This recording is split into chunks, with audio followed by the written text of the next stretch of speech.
This image is nightmare fuel for Caitlin haters, because they know everything just changed. Let me explain. They thought they had Caitlin on the ropes. She was struggling. She was out of action, and the Fever were floundering without her. They thought Diana Taurasi's reality is coming prophecy was finally coming true. They smelled blood, and they were getting in their petty jabs. But the Fever's Commissioner's Cup win flipped the script. Nobody saw it coming, especially ESPN, who absolutely humiliated themselves. I'll get to them in a moment. This win transformed the landscape for Caitlin and the Fever for the rest of the season in 3 important ways. I'll explain in this video. But if we've learned anything, it's this: the more success Caitlin has, the more the war on her and the Fever intensifies. And Caitlin's statement after the game? Just wait. It'll end up being a prophecy. Let's get right into what happened, the reaction from the haters, and what to expect going forward. But first, drop a trophy in the comments to celebrate the Fever's win.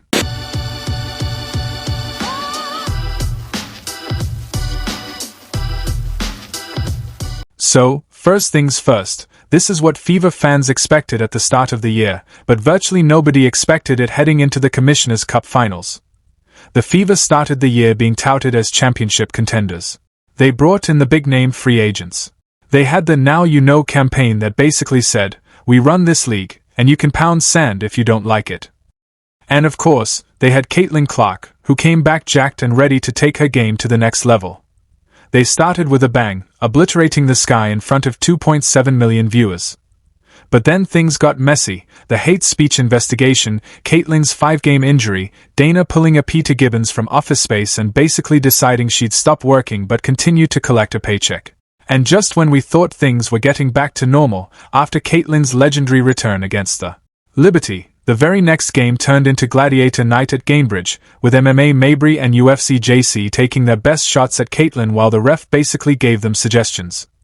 Then Caitlin got injured in garbage time against the Storm, which kept her out of the Commissioner's Cup. So yeah, when you add it all up, the Fever were not supposed to beat the Lynx. So much so that during the game, ESPN posted, I think around the 3rd quarter, at least that's when I was notified about it, that the Lynx dominate the Fever to win the Commissioner's Cup. And I took a screenshot. This is totally my screenshot, so I went and I verified this because I just couldn't believe it. I verified this too. They left it up the entire game and only changed the title after it was over. Insane. Anyway, without Caitlin, the team stepped up and showed what they were made of. They were down early, but then went on an 18-0 run and never looked back. They got great individual performances, including Natasha Howard, who said she wanted to be MVP, and gosh darn it, it happened. Now that's manifestation at work. The Fever pulled an reverse on ESPN. They dominated the Lynx in their own barn without Caitlin Clark playing, and the haters proceeded to lose their minds. Not just because the Fever won, but because Caitlin, while not even playing, won a championship. The only strike against Caitlin Clark is that she has not won a national championship. And that is the only thing that you can put against her. You see, the go-to knock against Caitlin was that she hadn't won a championship. That's what kept her out of ESPN's top 5 college players of all time list, despite rewriting the record book and carrying a mid-team to the finals twice. Even though the whole rivalry with Angel Reese is stupid at this point, because they are not in the same galaxy talent or impact-wise, they've used Caitlin's lack of a title, paired with Angel's championship with LSU and Unrivaled, to say that Angel is superior because she's a quote-unquote winner. It's been the haters' crutch, and now, with this Commissioner's Cup win, it's gone. But of course, if you ask the haters, it doesn't count. Not only are they saying it's not a real championship, they're also saying that because Caitlin didn't play in the final game, it doesn't count anyway. Now, of course, this is garbage logic for this reason alone. They did win the final without her. But it's not like she's Nikola Topic or anything.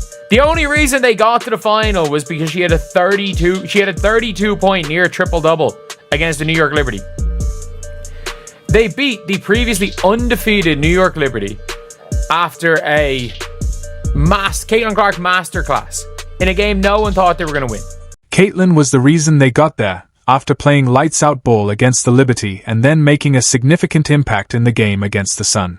But the award for saltiest tears goes to those claiming the game was rigged. The real fans, all right? Capitalize the real fans of the W will find out what backroom deal you two made to have the Lynx throw this game. Not even cracking 60 points. That isn't even believable to the most naked eye. When we find out, we're coming for your jobs. Full force. But what's funny about this is the selective logic. These are the same people who celebrated the hell out of Angel Reese's Unrivaled Championship, which is a professional title, yes, but not the same format as the WNBA. And get this, Angel not only didn't play in the final, she wasn't even in the building.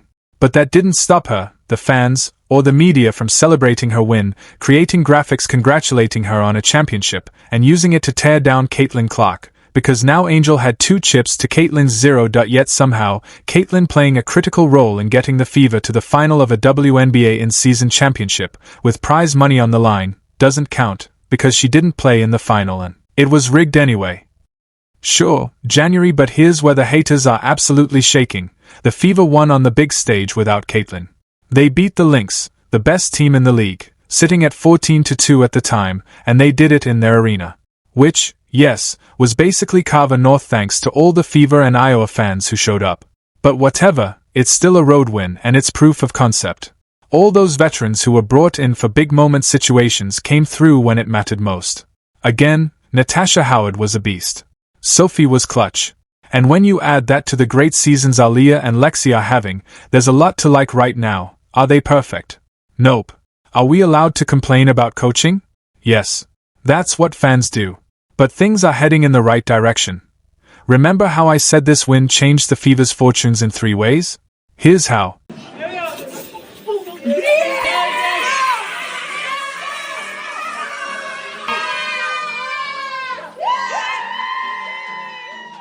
First, it takes the edge off this team. As they say, winning solves everything. And while Sophie recently said the team were on their own islands, nothing brings people together like a championship, even if it's not the big one. They had to beat the 2 top teams, the Liberty and the Lynx. While I wouldn't expect perfection going forward, the swagger is back. It looks like they've weathered the storm. And with Ari McDonald in the mix permanently, they are much more dynamic than when they had Borna, the gunner, second, because the edge is off. This gives Caitlin more time to rest. There was a lot of speculation, including from me, that the Fever allowed Caitlin to play hurt to begin the season, then rushed her back early from injury. There's no reason the Fever can't stay in the playoff picture without Caitlin for another few games or even weeks. Fans had already been begging the team to sit her longer to ensure she's fully healed. And I think Caitlin and the Fever will be more inclined to go that route after beating the Lynx. We immediately saw signs of this approach. Rather than making Caitlin a game-time decision, the Fever announced a day in advance that she'd be out against the Aces. Third, when Caitlin comes back 100% healthy, she'll be joining a team that's clicking and winning without her. With Ari McDonald here for the long haul, they can now phase Caitlin back in gradually, rather than burn her out and risk re-injury by over-relying on her right out of the gate. Bonus, now that they are being considered contenders again, and with cap space, they could make a move and snag an upgrade via trade. All of this is scary for the haters, because they smelled blood. Caitlin Clark finished 9th in player voting. In fact, she finished behind one of her own teammates in player voting for the All-Star game. The pettiness has no bounds. They loved that Caitlin was going through a slump, and they let her know, anonymously but unanimously. America loves her. The fans clearly love her. The media likes her. But the players can't stand her. 9th best guard in the league. Don't try to give me the excuses of, well, she's been struggling lately, or she missed some games with injury. Come on. This is insanity. And I think it's an activist vote by the women of the WNBA who simply cannot stand her success. It's so dumb and it's so childish. Arguments are out there for why the players ranked Caitlin Clark the 9th best guard in All-Star voting. And yes, I know they didn't literally rank her 9th. But anyway you slice it, when you look at how teams double-team her every game, when you look at the numbers, even with injuries and some horrible outings that were likely because of a lingering injury, this screams hit job. There's no way she's the 9th best guard. ourselves to the NBA, but I do feel like the pay gap would be something that, we could just take a donation around the NBA maybe one night y'all don't go to the casinos. I have something on this though, because it pisses me off. It pisses me off because I don't think there's anyone in America that supports the WNBA more than NBA players. 100%. They were sending a message, and again, it looked like they had Caitlin on the ropes. But now, with the Commissioner's Cup win, which means more time to rest, and a Fever team that is confident in playing better, the script's been flipped. The haters are afraid. And it's not the fear of facing her. That's actually not it at all. They know a peak Caitlin Clark and a dominant Fever team will get all the attention. We'll continue to set viewership records. We'll continue to draw in new fans. And while it defies logic in so many ways, many in the league don't want those fans.